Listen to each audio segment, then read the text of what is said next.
What's going on, everybody? This is Vincent Torres from Awake at Last, and you are listening to Backstage Pass.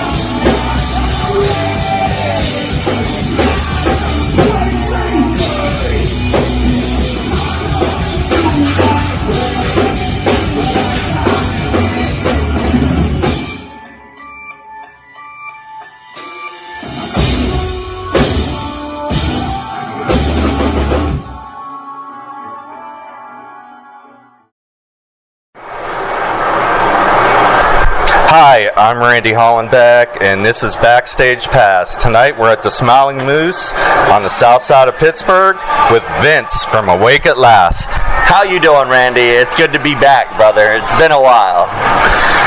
How's the tour been going so far? The tour's been good, my friend. It's been nice getting back out there. It's always a little tough touring in the summer. We had like a massive heat wave when we first started the tour.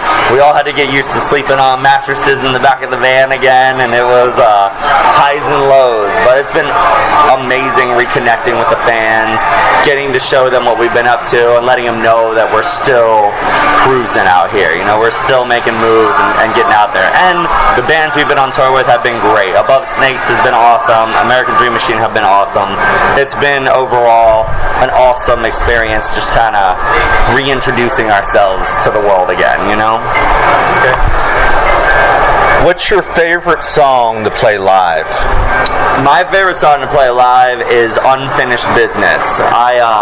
It's one of those songs that we didn't really do like a full video for, that we only have a lyric video for it, but there's something about the way I feel when I play it, or the way that it like amps up the crowd. It always hits at a point in the set where like that's when everybody's warmed up, I guess, and it captures that like theatrical essence that I'm always trying to like push through our music. That's like, you know, because I was like a theater nerd growing up, so Unfinished Business feels dramatic, and I think that's why I like love it so much. Any crazy tour stories? Not yet. This tour has actually been pretty awesome. We've been pretty safe. We've been pretty vibing. I know yesterday one of the shows canceled, so we ended up taking an off day and going to like a campground, like 40-something minutes outside of Pittsburgh. And it was actually really good for the band to kind of like relax and like get that quality time. And it's not a crazy tour story, but I did manage to play Dungeons and Dragons with my band, which gave me a really good idea for something I want to start getting into. So that was really fun. Other than that, it's been relatively chill. You know, fans have been out here. They've been supporting. We've been having a lot of fun. You know, there's always the highs and lows of touring, though. You know, travel is always a bit. Our van broke like third day in. We had to pay like a solid little chunk of money to get it back on the road. So I wouldn't say that's a crazy tour story, but it's definitely a tour story. Like, oh, like that happened. Like, damn it. Now, is this the last date on your tour? It is. This is, we're going to try to go out with a bang. So, it's our last date. Unfortunately, American Dream Machine couldn't be here with us tonight because they moved on to Incarceration Fest. But, even though it's just Above Snakes and I, we're still excited. And, when it came down to, like, not having any locals or whatever, it was like, well, do we still want to do it? Above Snakes is just like, come on, like, we're already here. Like, we might as well just, like, play and go out on, like, a big bang. So tonight is bittersweet because we'll have to say goodbye to our new friends, but I don't think it's going to be the end of our relationship with them. I think I want to work with Johnny, who's the singer of Above Snakes, and maybe do a little project that you guys can keep an eye out with coming up soon. We might work on a little cover together. So we've been chatting, so when I have more information, I'll let you know. Okay. What's in the future for Awake at Last? So currently, Awake at Last, we've been kind of asleep for a little while, but not that we haven't been working, just that we haven't been actively on tour as much as we used to be. That's mainly because Eric, Drew, and I have been doing a lot of writing, and we're working on sort of what the next chapter of the band is going to be. And we put together a couple of really cool concepts, and we've written some really cool songs that I'm very proud of. And as we start to get those more solidified and start putting them out, you can expect to see a lot more from us, because as we start, as we get new content to put out, we have a reason to promote more and to kind of get back out there. And I really want people to hear these songs, because we didn't work with a lot of like co-writers or a lot of like producers or anything on this. This is really, it started with me and Eric together, just back in the studio room like we used to when we first started the band, just writing songs that were like just pure, very pure Wake It Last sounding stuff. So not that I'm saying that the songs we've written have been impure, but just that it's been fun to kind of like not have anybody talking in our ear telling us like what kind of music to write or what we need. A lot of people are like, oh, you need like an octane banger, oh, you need this kind of ballad, or you need this kind of that. And it's just like, this record, we kind of just did away with all that, and we got together and we said, what do we want to write? And that's why I'm excited to kind of like put it out there,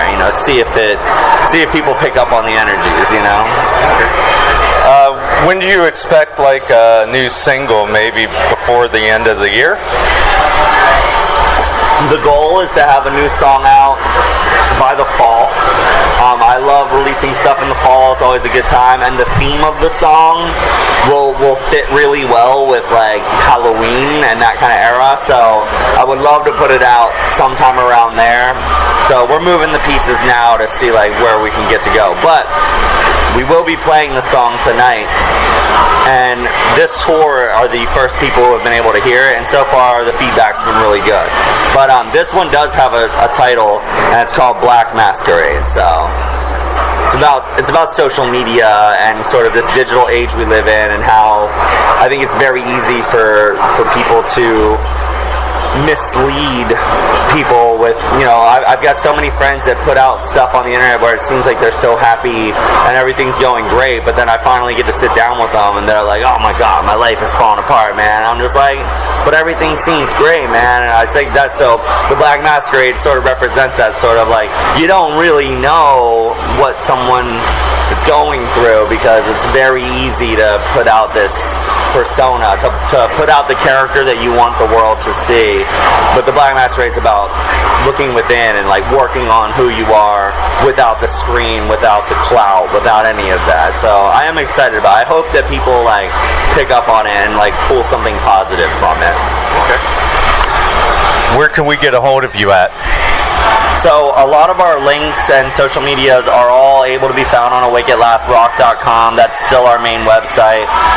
We've been a lot more active on Instagram lately, so at Awake at Last on Instagram is where most of our stuff is being posted, because it all shares to Facebook and stuff. But Awake at Last Rock is like the one-stop shop for everything that we have going on. So that'll get you where you need to be. Just go there, find the links that you're looking for.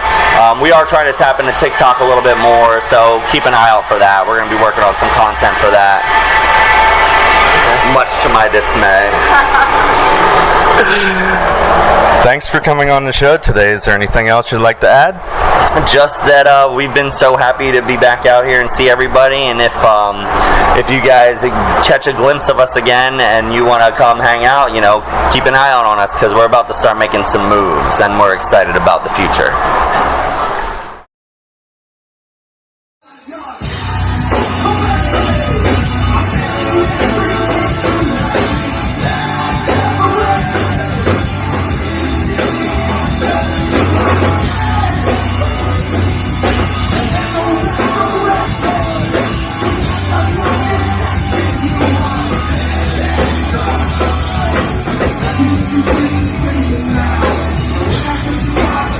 Now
It's killing me to know that every heart I touch is fragments and pain. Broken, shattered, and peaceless. With every lie we're sharpened by the lessons that we know.